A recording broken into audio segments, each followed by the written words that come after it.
Pusat data diretas publik was-was, itulah tema satu meja The Volume malam ini. Telah hadir di studio Yanuar Nugroho, praktisi kebijakan publik. Malam Mas Yanuar.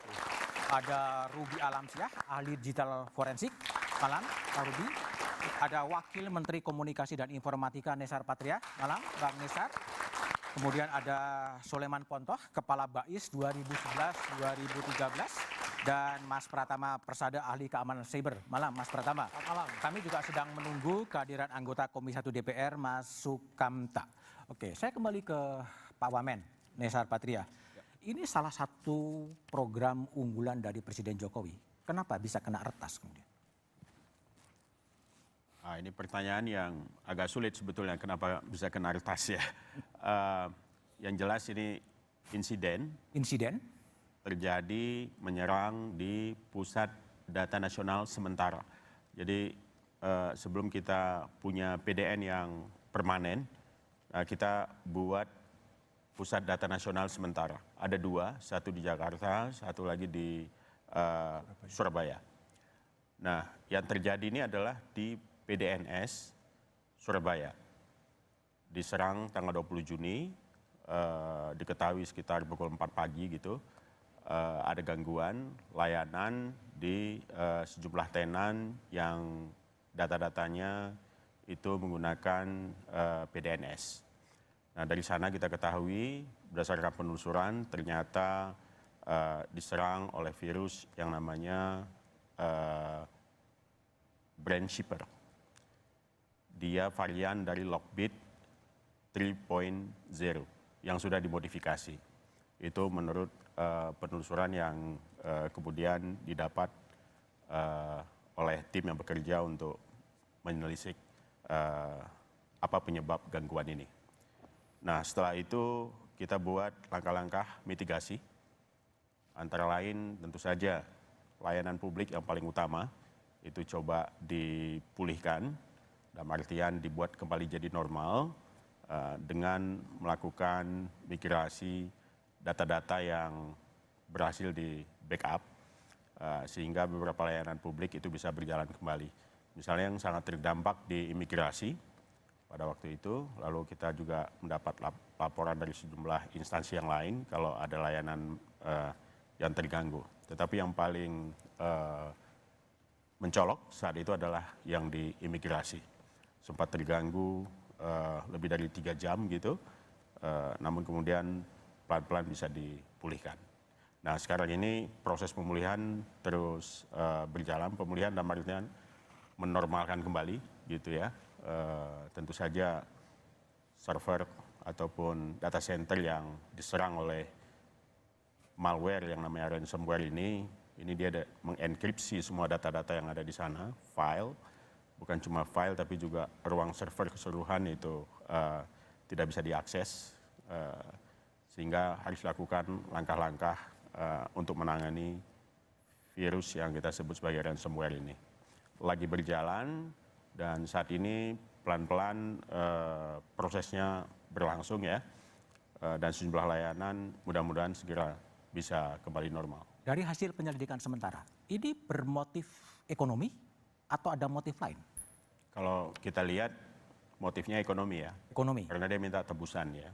Dia jelas menyebutkan dan sudah disampaikan juga dalam beberapa keterangan ya yang diberikan oleh baik BSSN maupun oleh Kominfo dan juga Telkom Sigma ya sebagai penyelenggara dari PDNS 2. Tebusan diminta 8 juta US dollar atau sekitar 131 miliar. Oke, artinya pemerintah firm tidak akan mengikuti keinginan dari pihak yang meminta tebusan? Sementara ini enggak. Kita coba normalkan situasinya. Normalkan situasi dan sekarang sudah pulih semua? Belum pulih sepenuhnya, tetapi yang langsung berkaitan dengan layanan publik kita coba pulihkan karena itu yang prioritas. Oke, kalau dalam konteks siapa yang harus bertanggung jawab terhadap peretasan yang terjadi pada PDNS itu, Pak Wamen sebetulnya? Ya, tanggung jawabnya mungkin bertingkat ya. Bertingkat? Ya, selain yang mengelola PDNS, ya usernya juga saya kira para tenan, karena ruang digital ini kan dia saling berhubungan ya, saling berhubungan. dan virus itu bisa masuk dari mana saja gitu. Dan pada umumnya virus masuk lewat endpoint kan, lewat user. Nah ini lagi kita telisik karena temuan sementara itu terjadi di salah satu tenan ya, salah satu tenan itu ada loopholes lah, sehingga virus ini bisa masuk. Oke, baik. Mas Ruby Alamsyah, seberapa sulit mengidentifikasi siapa sebenarnya pelaku yang melakukan peretasan itu dari sisi digital forensik? Oke, jadi kalau pelakunya sudah confirm, yaitu si Brandshipper. Brandshipper ataupun nama-nama ransomware ini juga merupakan sebuah nama organisasi, tim kejahatan siber yang terorganisir. Nah kebetulan yang baru ini namanya Brandshipper. Udah pasti mereka, tapi siapa aktor-aktor di belakang mereka itu biasanya keungkapnya nanti agak lama, dan itu biasanya yang mengungkap FBI bareng-bareng dengan Interpol dan pihak penegak hukum internasional lainnya. Nah tapi ransomware itu mestinya target utamanya bukan mengidentifikasi pelakunya atau mengejar pelakunya. Karena dampak yang terjadi setelah adanya ransomware ini, sistem dan data itu disandera sama pelaku. Disandera sama pelaku, dan untuk menormalkan, memulihkan kembali, pelaku minta tebusan. Nah jadi penyanderaan inilah yang fokusnya di situ. Apakah kita punya persiapan yang proper, kita dapat melakukan recovery dengan cepat. Nah yang menariknya kalau ransomware si Brandshipper ini, kalau saya amati dari minggu lalu, 2 hari sebelum kejadian di PDNS itu sudah ada satu korban lainnya. Dan menariknya korban lainnya itu hanya diminta $150.000.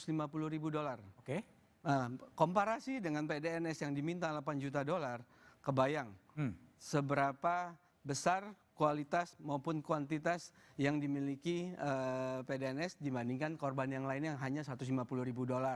Nah jadi kekhawatiran kita di situ tuh, biasanya permintaan jumlah nilai tebusan itu korelasinya dengan kualitas dan kuantitas data.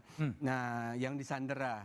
Nah itulah jadi kita concern ini, apalagi sudah diinfokan saat ini confirm sekitar 282 instansi pemerintah gitu yang terhubung di PDNS yang terdampak. Nah kita merasa bahwa kejadian kali ini, cyber security incident kali ini sangat luar biasa, makanya saya tidak heran tiba-tiba Kapolri sejak hari Minggu lalu sudah menyatakan bahwa Polri masuk dan mau mencari tindak pidana di kasus ini. Feeling saya mestinya pernyataan itu bukan mencari peretasnya, bukan mengidentifikasi peretasnya, tapi mencari tindak pidana. Kenapa ini bisa terjadi? Karena dampaknya sangat luar biasa besar. Oke, baik. Pak Soleman Pontoh, mantan Kepala BAIS. Kalau dari sudut pandang intelijen, ini memang apa yang terjadi sebetulnya? Kecolongan atau memang ada kelengahan dari sistem? Kalau kita BAIS juga bol-bol juga sebetulnya. Ya. Jadi kalau lihat begitu, kalau mereka memang pekerjaannya begitu. Hacker. Iya, hacker memang begitu. Nah, kitanya yang harus tahu diri. Sekuat mana kita mempertahankan itu. Itulah sebabnya waktu saya menjabat. Karena kita tahu di mana kemampuan saya mempertahankan kalau diserang, apa yang saya lakukan. Data itu saya putus dengan signal. Jadi nggak akan, ibaratnya saya masukkan di dalam air dia. Nanti kalau butuh baru kita pakai. Sehingga di meja saya selalu ada 2 komputer. Komputer nanti yang intern, komputer yang berhubungan dengan dunia luar. Karena kita tahu kelemahan kita itu adalah ketika mempertahankan diri itu paling lemah. Nah, sehingga data yang betul-betul rahasia itu kita kurung dia, tidak bisa keluar. Nanti kalau butuh baru diambil. Jadi ada 3 data kan, rahasia, confidence, terbuka. Nah yang terbuka itu yang keluar. Kalau ambil terambillah. Kalau confidence ada kalanya kita bikin 1 yang benar, 500 nggak benar. Jadi kalaupun ada, itu banyak nggak benernya.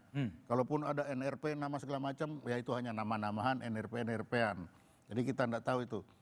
Tapi kalau BAIS masih seperti saya dulu, pasti yang data sangat rahasia itu tidak mungkin keluar. Tidak mungkin keluar. Tidak mungkin keluar. Kalau masih seperti dulu ya.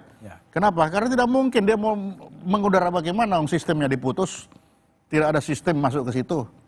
Jadi tidak mungkin. Sehingga kalaupun ada, nah kalau sekarang kalaupun ada, itu bisa memang data terbuka yang dapatnya dari open resources dan yang memang itu belum tentu benar. Oke. Jadi kalau dia dapat ya ambillah, tapi itu belum tentu benar. Belum tentu benar datanya. Belum tentu benar datanya. Memang terjadi ya. Yes, gitu. faktanya terjadi. Mas Pratama Persada. Anda kalau lihat dari penjelasan tadi, ini semata-mata sistem yang lemah atau memang ada faktor human error sih? Ya, yang pertama sistemnya lemah lah. Pusat data nasional yang harusnya standarnya tier 4 data center gitu, yang uptime-nya itu adalah 99,995%, maksimal 1 tahun hanya 4 jam, dan time-nya gitu harus ada redundansi. Ini kan nggak ada.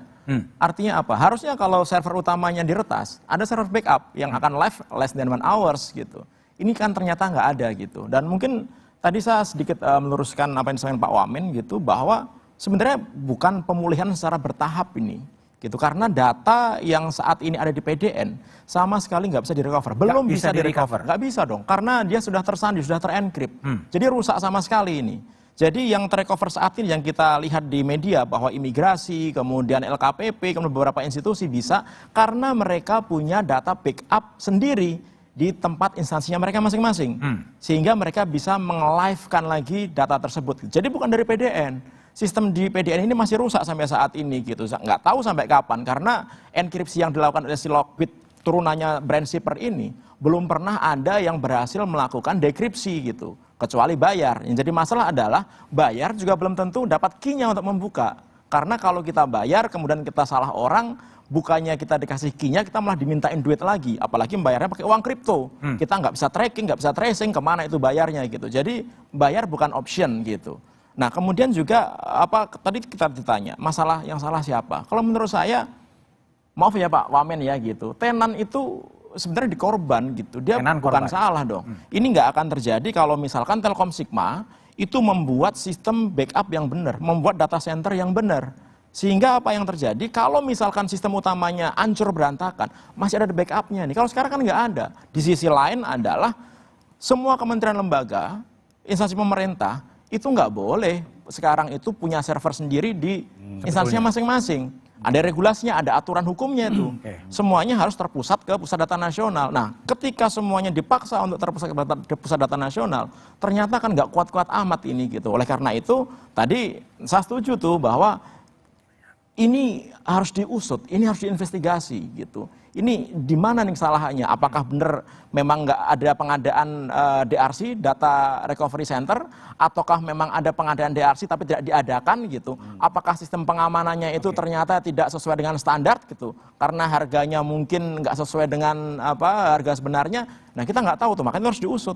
Karena dampaknya sangat luar biasa besarnya ini. Oke, gitu. Mas Yanuar Nugroho, di lini X Anda pernah membuka spekulasi bahwa ada faktor human error. Sejauh mana sebenarnya data-data yang Anda miliki, tapi jawabannya setelah jeda berikut ini.